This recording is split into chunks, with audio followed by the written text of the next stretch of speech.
In this section, we're going to start talking about how do we produce linear regressions in Matlab and how do we analyze them utilizing both the least squares line as well as these residuals, and then also the different plots involved with those.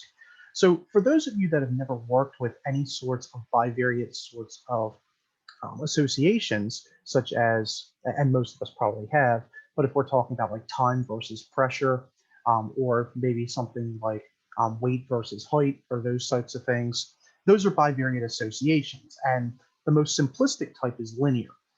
And if it's linear, then we can do all kinds of things very nicely, both with MATLAB or without MATLAB. And the first thing that we're interested in is the idea of what is linear regression. And linear regression is going to be a method that we find an equation of a line. It's going to be closest to all the data points in a set of bivariate data. And the whole purpose of this is to be able to get some sort of model that's going to predict data that's both between the given data points and also outside. In other words, interpolations or extrapolations. We're going to be able to create residual plots to be able to identify suspect data, and then we're going to be able to work with that data to determine if there's any underlying causes for that. Before we can do anything, we have to make sure that the data is linear, and the easiest way to do that is to produce a scatter plot. So, and we've probably done this already in the course, but what we're going to do is we're going to create a row vector and another row vector. So these are your x coordinates and your y coordinates. X and y have to be the same size in MATLAB. If they're not, then it's going to tell you dimension mismatch, and it's going to give you an error, and you're not going to be able to create the scatter plot. We have a marker right here, and we just use the circle. Now, this is the lowercase letter O, not 0, so be careful. And what we're going to do is we're just going to create a plot like before to determine if the data is linear. And clearly, this data is mostly linear. There might be a point or two that doesn't necessarily conform to it, but overall, the data seems to be forming a straight line. Not all associations are linear. So we have a sample scatter plot of some nonlinear association, and this one's quadratic, obviously. This might be something like somebody that jumps off a diving board and then they come down. So it might be like time versus height or something like that. But again, not every association is linear. And in this section, we're going to look at linear. In a subsequent section, we'll look at nonlinear associations and how we can get MATLAB to produce those. One of the first things that we can do is, once we identify that an association is linear, we look at this thing called a correlation coefficient. And by the way, it doesn't necessarily have to be linear to have a correlation coefficient that's strong, but we're just going to start with the linear correlation coefficient. And this is a value that tells us how close the data is to forming a perfect trend, whether that be linear, quadratic, sinusoidal, whatever it might be. We're going to use the lowercase letter r for the correlation coefficient. It determines the strength and direction. So r can be positive, r can be negative. R at least can be -1, at most can be +1. And if it's -1, that means that we have a perfect negative association or an inversely proportional relationship. If r is +1, then we have a perfect directly correlated or directly associated relationship. And so we get R, but we can't necessarily tell what type of association. Okay, from that, we can use the scatter plot. Okay, so we're going to use the scatter plot in tandem with the correlation coefficient to analyze these sorts of associations between two variables. Okay? Now, the R square value, so if we find R and we square it, that's going to indicate how much of the uncertainty of the data, or in other words, the error can be explained by the model produced by the data. All right, and we're going to get a linear model. So we're going to get y equals mx plus b. And once we get that, then we're going to be able to find the R square value that says how much of the uncertainty can be explained from that model. All right, so now the higher the R square value is, the more likely that the model is going to be valid for us. Same thing with R. All right, now this is a sort of a baseline, and it's just going to vary depending upon who you speak with. But from my estimation, if R is close to -1, and when I say close, I mean between -0.7 and -1, I would consider that a strong negative association. All right, and since we're only dealing with linear types so far, if R is equal to -1, it sort of looks like this. Notice that as soon as R starts getting closer to 0, the data starts getting less linear. So right here, and you can see where my mouse is dragging, it looks like it's not going to be that strong of an association, but in fact, it really is, okay, linear type. As we get closer to 0, the data points start getting a little bit more spread out. And when you get R is equal to 0, basically what that means is that it's kind of like, a 3-year-old grabbed a magic marker and started putting dots on a piece of paper in no particular order. And then as we start getting closer to 1, that means that the correlation coefficient is getting stronger again. And when R is equal to 1, what happens is you get a perfectly straight line. All right. Now, for us, what we really care about is how do we get R? All right. And of course, there's a way to do this by hand, and the formulas are fairly taxing. But in Matlab, we're going to use this command, corcoef xy. And that's going to give us the correlation coefficient, but 4 different types if you have this sort of initial association, row vector versus row vector. All right. What it's going to give you, and when we do an example, I'll show you this, is corcoef xy is going to give you a 2x2 matrix that shows you the correlation coefficient of x versus y, x versus x, y versus y, and y versus x. If it's linear, x and y, or x versus y and y versus x, should be the same. All right, so the association between those two variables should be the same, and we'll see that in a few moments. All right. For us, we just use the first row, second column. All right, so in our 2x2 matrix, we're going to use 1, 2, and that's going to help us to find R. And so you can see some sample code right here where we just find the correlation coefficient. So let's take a look at a really basic example of computing the correlation coefficient. And then if it's not even linear, then we certainly don't want to go on. So we can go ahead and produce an error message. All right. So we have the following data, and we have pressure versus, or temperature versus pressure. All right. So, and we generally know that the higher the temperature is, the higher the pressure is going to be, like a pressure cooker. And let's say we're in an environment where we have a fixed volume of 1 kilogram of nitrogen, and the volume that we're looking at is going to be the 10 meters cubed. All right. So we want to write MATLAB code to determine if the data is linear or nonlinear. If we're going to compute the correlation coefficient, and if it's between -0.4 and +0.4, we're just going to print an error message and say, you know what, it's not linear. We're not going to bother with it. All right.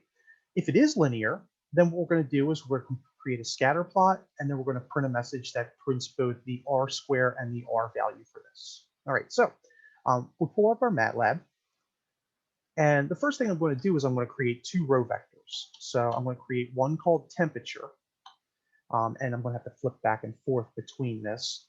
And our temperature is -40, so it just goes in increments of 40, which makes it really easy for me. So -40, 0, 40, 80, 120, 160, and I think that was it. Let me check again. Right. And then now I'm going to pull this off to the side, and I'm going to create a second variable, row vector. I'm going to call it pressure, and pressure is going to be equal to what we had for the row vector before. So we're going to have 6,900, and this is directly from the guided notes. So 9,350 and 10,500 and 11,700 and 12,800. All right. Now, the first thing that we're asked to do is we're asked to determine what the correlation coefficient is. Okay, so I'm going to set R to be equal to corcoef of temperature versus pressure.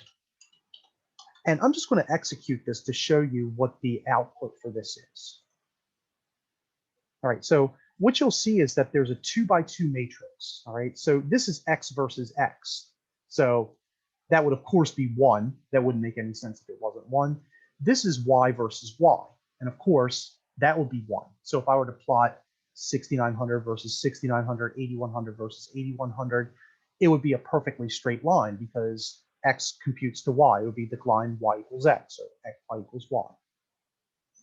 These are the real correlation coefficient values, and they're the same, and that's because it's x versus x and x versus y. So what I'm going to do is I'm just going to say that the correlation coefficient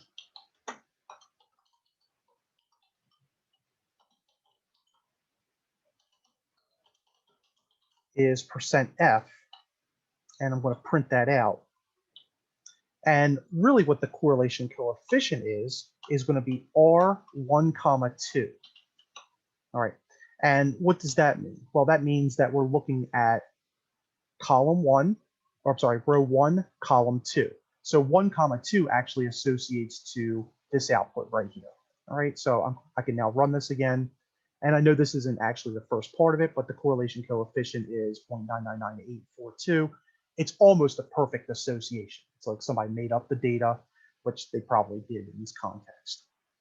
All right, now, we already know the correlation coefficient meets the criteria that it's not between -0.4 and +0.4. But we would say if R1, 2 is going to be greater than or equal to -0.4000, and R1, 2 is going to be less than or equal to +0.4000, right?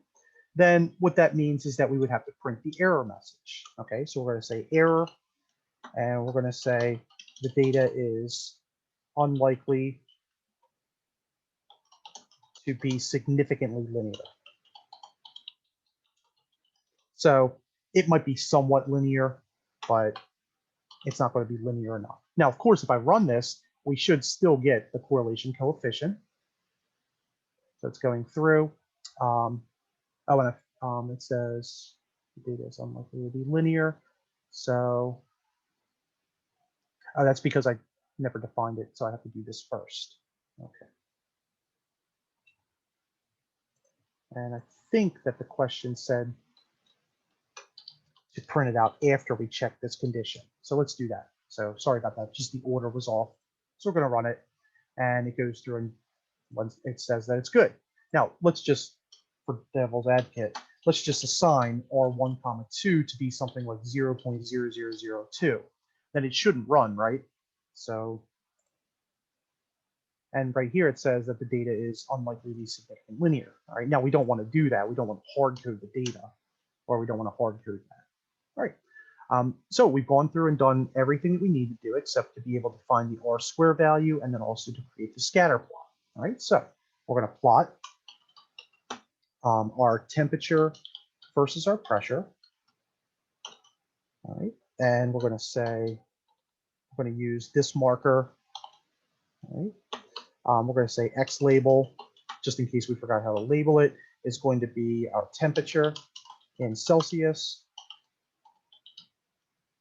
Right, and we're going to say the Y label is going to be the pressure, and I believe it was going to be in Newton meters squared. Right, and our title for the plot, we can just say temperature versus pressure. And that should give us a good picture as to what we're looking at.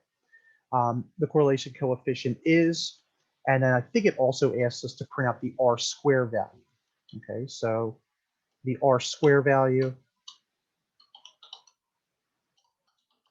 is, and all I'm going to do is I'm just going to square this number. All right, so just make it really easy. And I think that does it for us. So let's go ahead and run this. All right, and hopefully we can see both the correlation coefficient, which suggests that it's very strong and positive association. The R² value says that 99.97% of the data is described, of the uncertainty of the data is described by the model. And then here is almost a perfect association. All right. In fact, it's almost impossible for us to see which points are going to be a little bit off from the least squares line, which we're going to get to in the next video. All right, so this is a basic analysis using linear regression and kind of using Matlab to be able to produce a graph, and then also some of the fundamental stuff. Next thing we're going to do is get the equation of the line that passes through these, and then we're going to also look at being able to take the data and making it fit a linear model, even if it's not necessarily linear.